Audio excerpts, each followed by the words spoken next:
Hey, what's up, fam? So it's Blkhippiee here and Kiki, and today we're gonna go over my top 5 tips. So today we're gonna go over my top 5 tips on helping you with your defensive snake. If you're having trouble with any of these things, like hopefully this video will definitely help you out in that venture, and then hopefully your snake will be just as docile as Kiki here.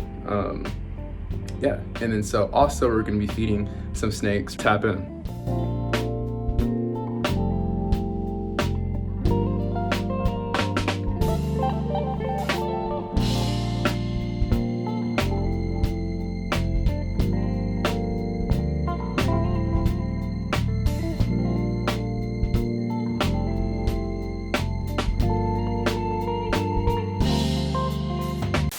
Starting this off, these are going to be the top 5 tips or top 5 ways to pretty much, like overcome the defensiveness of your snake. So some snakes are going to be a little defensive. Let's say maybe you just brought yours home and, you waited the 2 weeks and now is a time where you're going to start handling your snake. And so you could have a defensive snake. That just happens sometimes, And so the first thing really to accomplish here is to kind of overcome that fear. And so that's the number 1 tip we'll start off with, I guess, is overcoming fear. And so one of the ways you can overcome fear, I feel like, is, like wearing long sleeves. That's what I did when I first started, when I first started handling them. Wearing gloves. You have like gardener gloves you can wear if you feel, nervous or some type of way. And these mechanisms or these ways are just, to, I guess, like calm you down. Because at the end of the day, if you're calm, your snake's gonna be calm. If you're all like nervous and scared, then, your snake's gonna feel, you shaking, or the snake's gonna feel that nervousness. So yeah, if your snake is feeling nervous, then obviously you're setting it up for a situation in which it could be defensive. Doing these type of things will kind of make it a little bit easier for you, I feel like. It definitely made it easier for me. When I first was, handling my snakes and stuff like that, especially my defensive snake. So just to kind of give you guys a heads up, my first snake I had, which was my ball python, he was really defensive. I mean, like, dude was always trying to bite me, and I was so confused because for the longest time, like a lot of people, different videos and groups would always say like, oh, ball pythons are so docile. But even slip. Ball pythons are so docile, and I think they really are, but mine unfortunately was just super defensive, and some are going to be a little more defensive than others, and so he was just super defensive. And so these are just kind of tips and things that I did to kind of get over that. And he was pretty big when I got him, so he wasn't like a baby, so whatever experiences he had with the previous owner, I kind of got left with. Continuing on, so we just talked about kind of overcoming fear, right? So whatever you have to do that, you got to do it. And you really want to handle them as much as you can. I would say about like, try to do your sessions at first, maybe 5-10 minute sessions. Try to do it daily if you can. Because honestly, like the sooner they get more comfortable and the sooner they trust you, the easier it's going to be on your life. I mean, not your life, but the easier it's going to be for you, like, having them as a pet. So the second tip I have for you is to join a Facebook group. Actually join a couple if you can. There's so many different groups that are out there. You have like, boa groups, you have python groups, you got ball python groups. I mean, whatever kind of snake you have or you're interested in, there's a group for it. So, be sure to check those out, and what's cool about groups is that, you don't have to feel alone. You may not have friends or family that understand like snakes, or even they may not even like your snake. So what's cool is like having a community to like, talk with and to figure things out, and also to not feel alone. So that's the biggest thing I feel like, is like when you're collecting snakes and you just feel all alone in that hobby, it could be a little daunting. I know before I joined Facebook groups, I definitely felt anxious. Like there were just certain things that, would happen as a beginner owner anyways. So, whether you're a beginner or an expert, I find joining groups to be like really beneficial. So you learn from other people, you know, people learn from you, your mistakes, their mistakes. And so it's just a collective, like, you know, experience, and I highly recommend it. It definitely helps, especially if it's your first snake. You know, you can kind of see from other people's perspective, like what you're doing right and what you're doing wrong. Number 3 is one of my favorite ones. It's realizing that they're not aggressive.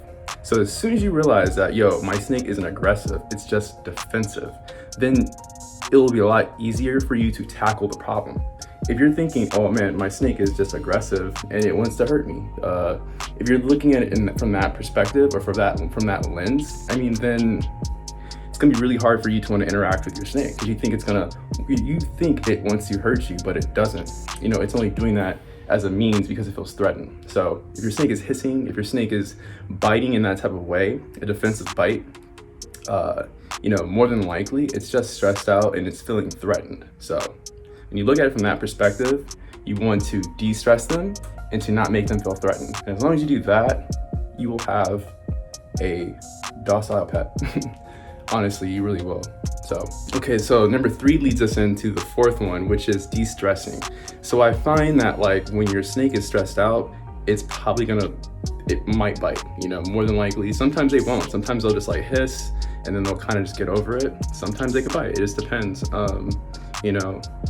But my whole point is that, like, de-stressing their husbandry or de-stressing them, you know, so making sure their husbandry is on point. And one tool that I can definitely recommend, I feel this helps with the taming process. You know, it helps tame your snake a lot quicker, and that's blacking out the sides and adding a background to your enclosure, especially if you have a glass enclosure, because when you block that off for them, they don't feel so vulnerable and open to, like, predator, you know, to a predator, you know, and so they feel more secure. And once again, if they feel secure, they're not going to feel stressed out, right? So that's the name of the game, is just honestly to not stress them out.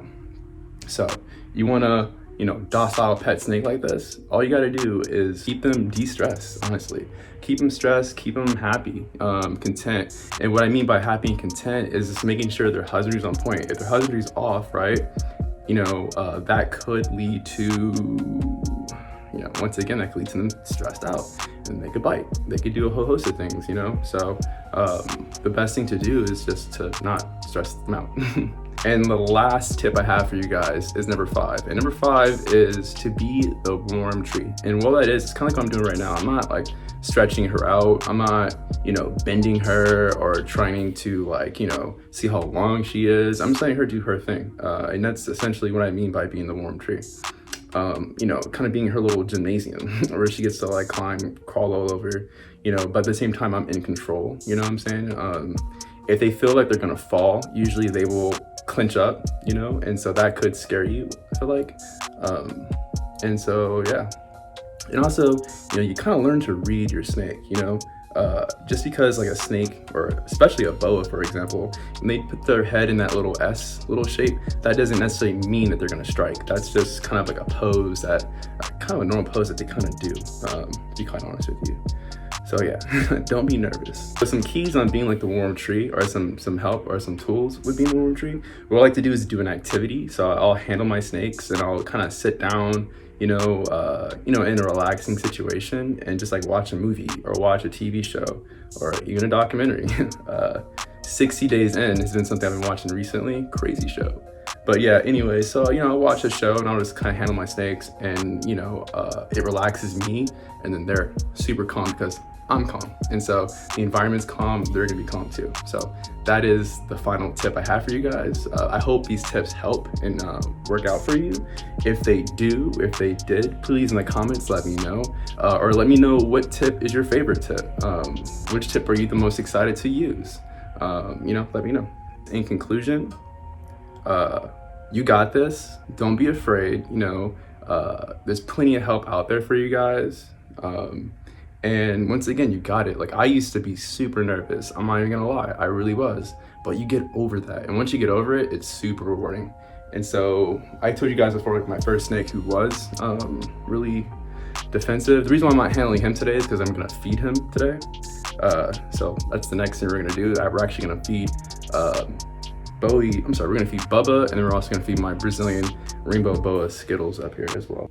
But I do wanna say this, like, don't give up. Like, don't give up. Like, quitting is like one of the worst things to do. If you started this mission, man, like, do your best to, unless obviously for the health of, the sake of the animal, if you can't take care of the animal, then I mean, by all means, like, make sure you can give it to somebody else who can. But at the same time, if you can take care of it, don't give up. Like, it will literally be like one of the coolest rewards for you, in the sense of like, like having a pet snake and just seeing, just how cool and chill they are. It really surprises a lot of people, just like how docile, my boas are. Like, a lot of people are like, oh my gosh, your boas are so chill. And yeah, that's because I did all the steps I just told you guys about. So, like I said, just hang in there, don't quit, don't give up. If you need some motivation on not quitting and giving up, hey, hit me up. I'll be happy to kind of like talk you through whatever situation you're going through that's making you kind of want to give up. So, anywho, so this is once again Kiki here, my albino. And yeah, so I'm gonna go put her up, and then I'm gonna go get some rats and mice for these snakes. We're gonna feed them, and I'll see you guys on the other side.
Hey, what's up, fam? So you guys just saw my snakes just eat, and so that's that. We are done for the day.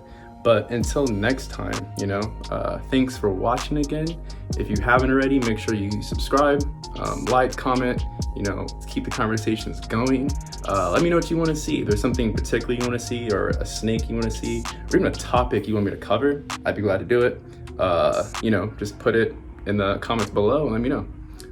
And yeah, don't be afraid to hit that subscription button. That's for sure. Anyways, until next time, fam. Blkhippiee out, Kiki out. We out here. Peace. Much love.